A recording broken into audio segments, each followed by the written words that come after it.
This is a regular size hair tie. This is my hand. I'm going to put the hair tie on my hand like so and make it look like a ring. All right, so we have, let's see, yeah, that's good.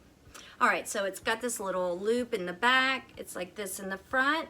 My hands are kind of small anyway, but we'll see. Welcome to this unidentified channel. Today, we are talking about Lori Vallow Daybell in court on August the 16th at 9 a.m. 2022. And we're starting right now. I know you all watched the hearing. She walked in, she was all smiles. Nate Eaton reported that she turned around and gave him a little smile when she got into the courtroom. Kind of personal. She didn't smile through the entire hearing, but she smiled throughout the entire hearing. It was a little weird. What did you think about that? Definitely a little off. I have only been here talking to you for a very short period of time, and I'm going to show you my hand. Here's my hand, okay? It's feeling definitely like the blood is going away. You know, it might go numb. It's not quite there yet, but we're going to leave it on a little bit longer so you can see. We all saw the black ring, or what I'm going to call ring, on her finger. Nate Eaton reported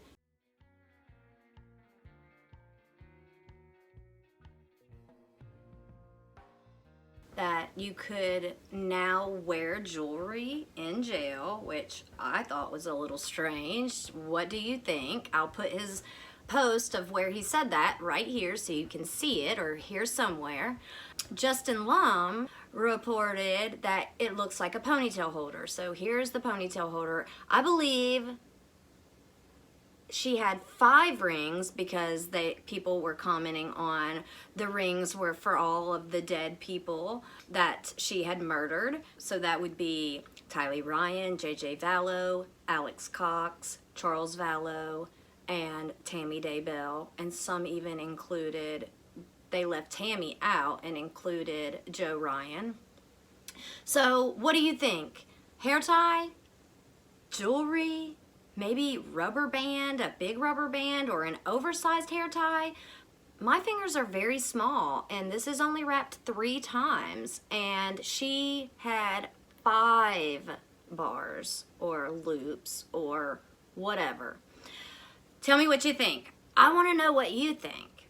Now, I tried to watch how she reacted, and you know, when she came in, you couldn't see this thing on her hand until you didn't even get to see her put her hand up. You saw her sitting there with her hands down, and then the camera was on the lawyer, her lawyer, and you could see, I tried to catch it, but it's just like an instant where you see like a skin colored thing go up. It's just like very little while the lawyer's talking. So you see it, and you see it just a little bit, but you can't see anything on it. It's really just like a very, you'll see. I'll put it here so you can see it. When the camera cuts from the lawyer and goes back to her, you see her like this with her hand up. And you can see the ring kind of, and she's just sitting there with her hand up like this. So she brought her hands up so you could see her ring. Now, KJ looked it up to see what the black ring meant. And when I say KJ, I mean KJ and the Ray. Check her channel out if you haven't already.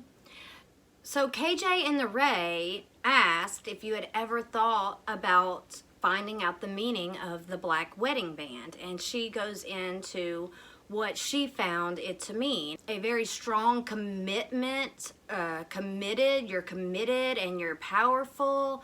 And I don't remember all the words she said, but I'm gonna read you the first hit I got on Google as what a black wedding ring represents. What does black wedding band mean? A black wedding ring can symbolize courage and strength.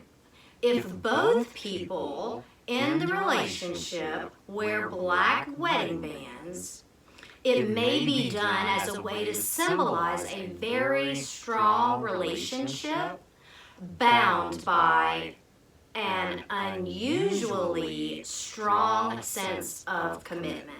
Now, she made it clear she was wearing it. The next time we see Chad in court, will he also be wearing the black wedding band? Did you notice it was on her wedding band finger? What? I just thought about that. Will Chad see her in court? Because you know he'll see her. He gets access to the TV, right? I'm sure he gets access to the internet as well, but he's gonna see her wearing that band. What do you think? Is he gonna come to court with a damn black band on too? He might, or he might not. If he doesn't, what is that gonna mean? How is Lori gonna take that? Because they haven't seen each other since March 2020. And that was gonna be their big day, Tuesday, to see each other. And that didn't happen. Now, we know that the hearing where they were fighting over the DNA samples and how that was gonna be worked out, they were gonna argue that motion. They were going to argue that motion on Tuesday with Chad and Lori and all the attorneys, but that didn't happen because they came up with some kind of agreement out of the courtroom, and they didn't have to come and argue that. So John Pryor and Chad Daybell were not in court on Tuesday. And from the way Lori looked, she expected him to be there. So I don't know if she was unaware that he was going to be there until maybe that morning, or maybe she had just planned on making herself all up and decided, F it, I'm going to do it anyway. I don't know. I did notice also she was not wearing her baby blue sweater. So somebody gave her some clothes. And how did she get the ring? And she had a little bit of makeup on, and her hair was all pulled up, all in her whatever, the girly, like right there, ponytail thing, whatever. What did you think about her look? She would glance over to her left at where Mr. Archibald was sitting, but every time you saw him, he was just sitting with like a blank face, staring straight ahead. And you couldn't see either lawyer on either side of her when the camera was just right up on her, but she made it look like she would glance over to Mr. Archibald and he was like telling her something or giving her, yeah, we're gonna get this. She'd get that sly grin back on her face, like, we got this. One of the things I noticed was they walked into court and the judge started announcing who was there. It was like a tennis match where you have the prosecution on this side and the defense on this side. When the judge said the parties' names, on this side we have Rob Wood. Then they went to the other side and it's like Mr. Thomas and Mr. Archibald. She got that sly grin, like, yeah, we're gonna win this. It was just a little weird. Identify the parties at this time then. Mr. Wood and Ms. Blake are here on behalf of the state. The defendant, Ms. Vallow Daybell, is here represented by her attorneys Jim Archibald and John Thomas. What do you think? Was it a little weird? I thought it was. Here is my finger now. I don't know how long it's been exactly, but here it is. I'll go take a look and see if I can like zoom in on her finger to see if her circulation's cutting off. Right? Yeah, my finger's really cold. Anyway, the judge has left us with not knowing whether they're going to send her charges back to the grand jury to separate the conspiracy charges somehow. And so what do you think's going to happen with that? All right, so the judge did not make a decision and said he would issue a written decision later on. We don't know when that'll be, but I would imagine it would be fairly quickly. And so we just have to wait and see. Now, after the hearing that was broadcast live, another hearing was held under seal. So we didn't get to see that. We don't know anything about that. However, Lori Ellis, who they call the good Lori, has filed a motion on, I don't know how to exactly say it, but she's filed a motion to have all this stuff unsealed, as she believes that Judge Boyce is sealing documents and information and hearings against the law. So I don't know exactly how that works, but I'm anxious to see what's going to happen in that case, especially since they went under seal right after this hearing that we got to see. So we'll see how all that plays out. My finger is very cold. It's very uncomfortable. I know it hasn't been an hour. I'm gonna go ahead and take this off. Whew, feels so much better. I'll find some video of her walking out of the courtroom to see if we can see her finger. And we'll see. So I want you to tell me, what do you think was on her hand? What do you think the judge is gonna decide? Will Chad Daybell wear a black ring the next time we see him? And what's going to happen with the motions Lori Ellis filed to unseal all of this information? I want to hear your thoughts. Really. You're the only people I have to talk to. Everybody in my house does not give a beep. Yeah, the other day I was like, guess what? Lori and Chad are going to be in the same room for the first time since March of 2020. That's the response I got. Crickets. Absolutely nothing. And then I was like, oh, guess what? They're not going to be in the same room. Chad's not going to be there. Crickets. I got nothing. As soon as I got finished recording my video, I jumped on YouTube and saw Scott Reich talking about the motions Lori Ellis filed. So I just want to give an update on that. I don't have a lot of the information, but go check out Scott Reich's video that he put out tonight. It's Crime Talk, and he talks about all of the details about why the judge made his decision. It's a little iffy. But per Scott Reich, and I haven't seen anything posted about it, but Lori Ellis's, all of her motions to have everything unsealed have been denied. And the way that Scott talks about it is that she just didn't cross all her T's and dot all her I's and ask in the correct way for the information. But the judge denied her and said, pretty much, if you can get it to us in the correct form, we may be able to discuss this. And so Scott thinks it's a little iffy. I don't know anything about the law personally, but I look up to Scott for his information, so go check his video out. I also wanted to mention that yesterday or the day before, let's see, today's Thursday, Tuesday. So Lori Vallow Daybell was in court on Tuesday. So Wednesday, I'll have to go back and look.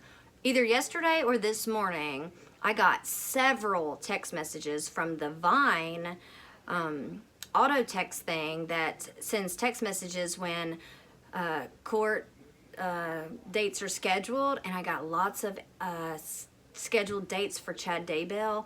Maybe that is for the entire trial, but it went out into March of 2023. So I'll put some of those up so you can see them if you don't get the Vine text. Just wanted to jump on real quick and give an update on that.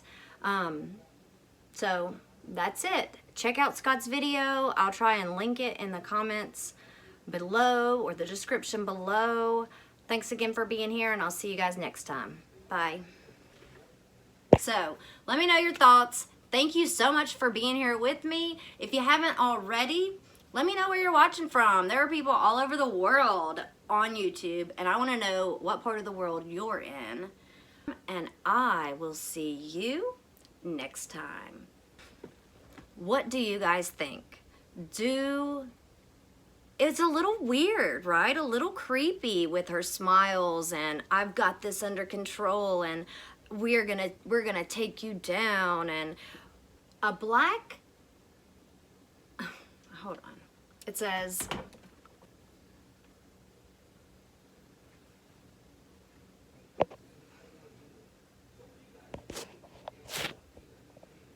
I know you all saw it. We're just gonna, I've heard, I have been here. Now, she smiled through the, Nate Eaton reported that she, what do you think? I know you've all heard about all, we're just gonna discuss, we all saw the black, what I'm gonna call ring on her finger. Some people, Nate Eaton, right there you are. So I saw where Nate Eaton, this is a regular size hair tie. We're going, I